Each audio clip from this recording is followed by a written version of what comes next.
ஆலுஷா நவாஸ், அதுக்கப்புறமா எஸ்.எஸ். பாலாஜி, செல்வ பெருந்தகை உட்பட இவங்க எல்லாருமே திமுக காரர்களாவே மாறிட்டாங்க ரீசென்ட் டேஸ்ல அப்படிங்கிற ஒரு விஷயம் இருக்குல்ல. அதனால இந்த மாதிரியான டாக்ஸ் வருதா அப்படின்ற ஒரு பார்வையும் பார்க்கப்படுது. அது அப்படி அப்படி வந்து பொது சமூகத்துல அப்படி ஒரு பார்வையை பார்க்கலாம். ஆனா ரியாலிட்டியில அந்த கட்சியில இருந்து இது யார் சொல்லணும்?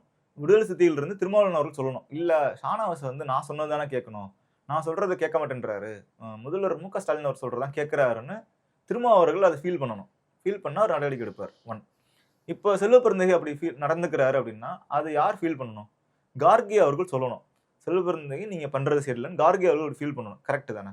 தப்பா சொல்லல. இவங்க 2 பேர் தான் இப்ப நம்ம விசிகாவும் காங்கிரஸும் பேசுறோம். ஆனா விடுதலை சிறுத்தைகள் தலைவர் திருமாவளவன் அவர்கள் என்ன சொல்றாருன்னா, நான் சொல்லி தான் ஆலுஷா நவாஸ் இதெல்லாம் பண்றாரு.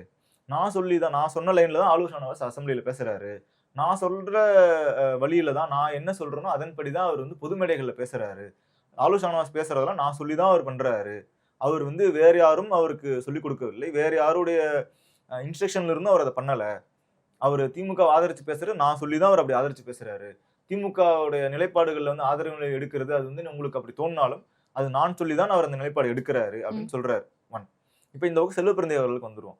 செல்வ பெருந்தகை அவர்கள் வந்து திமுகவுடைய ஐடியாலஜிக்கலி ரொம்ப லீனிங்கா இருக்காரு அப்படின்னு நீங்க எடுத்துக்கிட்டீங்கன்னா கூட அப்படின்னு நீங்களாம் பாக்குறீங்க அப்படின்னா அதை வந்து அப்ஜெக்ட் பண்ண வேண்டியது நம்ம கிடையாது, காங்கிரஸ் தான்ல. ஆனா காங்கிரஸ் தலைவர் மல்லிகார்ஜுன கார்கே தமிழ்நாடு வந்திருந்த போது அவர் மேடையில சொல்றாரு. என்ன சொல்றாருன்னா, நீங்க திராவிட கொள்கையை வந்து திமுக மட்டும் கிடையாது, எங்க கட்சியிலுமே உங்க கட்சியோட கொள்கையை பின்பற்றவங்க எங்க கட்சியிலுமே இருக்காங்க அப்படின்னு சொல்லி மல்லிகார்ஜுன கார்கே சொல்றாரு. திமுகவிலுமே திமுகல தீகா இருக்காங்களா, கலைஞரே சொல்லியிருந்திருக்காரு. எங்க குடும்பத்துல எல்லாருமே வந்து திமுக, என் மகள் மட்டும் தீகா அப்படின்னு அவரே சொல்லியிருந்திருக்காரு. அதனால வந்து இத வெளியிருந்து நம்ம பாக்குறவங்க வந்து கட்சின்னு சொல்லிக்கலாம். ஆனா அந்த கட்சியின் தலைவர் எப்படி பாக்குறாங்கன்னா, செல்வ பெருந்தகையா அவர் வந்து ஒரு இந்த சித்தாந்தத்தை பின்பற்றவர் தான். ஆனா செல்வ பெருந்தகை இதுக்கு முன்னாடி எங்க இருந்தாரு? அவர் வந்து அடிப்படையில ஒரு அவரோட அரசியல் பயணத்தை ஆரம்பிச்சு விடுதலை சிறுத்தைகள் கட்சியின் எம்எல்ஏ தொடங்குறாரு அவரு. அவர் இப்ப காங்கிரஸ்ல இருக்காரு. ஐடியாலஜிக்கல் ஷிஃப்ட் எங்க இருந்து போகுது? அம்பேத்கர்ல இருந்து காந்தியத்துக்கு போறாரு அவரு. இப்ப அவரு திராவிடத்துக்கு நீங்க தள்ளுறீங்க.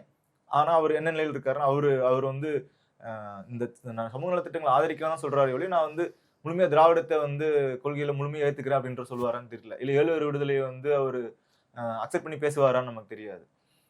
அவர் கட்சியின் நிலைப்பாட்டை தான் பேசுறாரு. அது கட்சி தலைமையும் ஏற்றுக்கொள்கிறது.